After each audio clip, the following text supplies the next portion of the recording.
Hello friends. నేనైతే ఓజేకి చాలా సార్లు వచ్చాను. కానీ ఒక్కసారి కూడా ఫిషింగ్ హార్బర్ దగ్గరికైతే వెళ్ళలేదు. సో, ఈరోజైతే ఎలాగైనా సరే వెళ్ళాలని నిర్ణయించుకున్నాం. వెళ్ళే దారిలో మా వోడికైతే నిద్ర అయితే వచ్చేస్తున్నట్టుంది. కొంచెం ఆవలింతలైతే బాగానే తీస్తున్నాడనమాట. ఇతను మాకు వైజాగ్‌లో దొరికిన కొత్త ఫ్రెండు. ఇతను కొంచెం ట్రావెలింగ్ చేస్తూ ఉంటాడు. మనోడిదైతే ట్రావెల్ ఫీల్డ్. సొంత ట్రావెల్సే మనోడు పెట్టుకున్నాడనమాట. ఓకే. ప్రస్తుతానికైతే మనం చూడండి ఫిషింగ్ హార్బర్ దగ్గరికైతే వచ్చేసాం. ఇక్కడికి రావడం మాకు మొదటిసారి కాబట్టి కొంచెం చేపల స్మెల్‌కైతే కొంచెం వాంతులైతే వచ్చినట్టు అనిపించింది. కానీ అలా వెళ్ళే కొద్దీ కొంచెం అలవాటైతే అయిపోయింది. చూడండి ఎటువైపు చూసిన చేపలైతే కుప్పలు కుప్పలుగా ఎండబెట్టి ఉన్నారనమాట. సరేలే ఎలాగో చేపలని చూసాం కదా! అలాగా కొంచెం బోట్లు కూడా చూద్దామని దగ్గరికైతే వెళ్ళాము. ఇక్కడ చూడండి ఎంత పెద్ద బోట్ ఉందో. నా జీవితంలో మొట్టమొదటిసారిగా ఇంత దగ్గర నుంచి అయితే ఒక పెద్ద బోట్‌నైతే చూస్తున్నాను. ఒక ఫోటో అయితే తీసుకుందాం అనుకున్నాం గానీ మనోడైతే బండి ఆపలేదు. ఇంకొంచెం ముందుకు వెళ్ళగానే కొంతమందయితే బోట్లకైతే కొంచెం వెల్డింగ్‌లయితే చేస్తున్నారు. ఇంకా అలాగే కొన్ని బోట్లయితే చూడండి ఎలా వరుసగా పెట్టారో. ఒకసారి బోట్ అయితే ఎక్కి చూద్దాం అనుకున్నాం గానీ కొంచెం కదలడంతో కొంచెం భయమైతే వేసింది. ఎలాగో ఫిషింగ్ హార్బర్ దగ్గర ఉన్నాం కాబట్టి ఇక్కడ లోకల్ బాయ్ నాని అన్న కనబడతాను అనుకున్నాం గానీ ఎక్కడ కనబడలేదు. సో,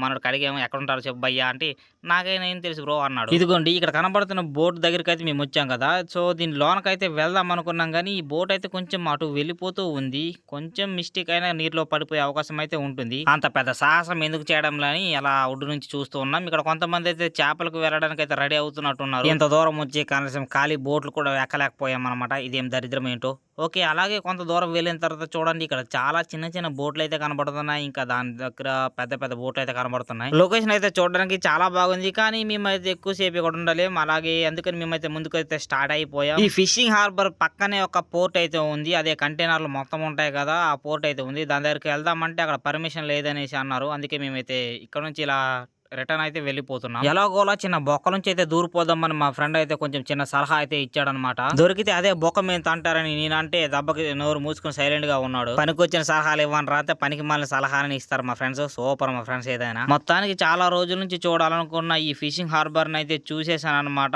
ఇంకా వైజాగ్ లో మంచి లొకేషన్స్ ఎక్కడైనా ఉంటే చెప్పండి. అలా కొంచెం చూసేద్దాం. ఈ వీడియో ఎలా ఉందో ఖచ్చితంగా కామెంట్ రూపంలో నాకు తెలియజేయండి. అలాగే వీడియో నచ్చితే తప్పకుండా ఒక లైక్ చేయండి గైస్. ఇంకా అలాగే నన్ను కొంచెం సపోర్ట్ అయితే చేయండి. నన్ను ఇంతవరకు సపోర్ట్ చేస్తున్న వాళ్ళందరికీ థ్యాంక్స్ గైస్. ఓకే. నెక్స్ట్ వీడియోలో మళ్ళీ కలుసుకుందాం. అంతవరకు బాయ్.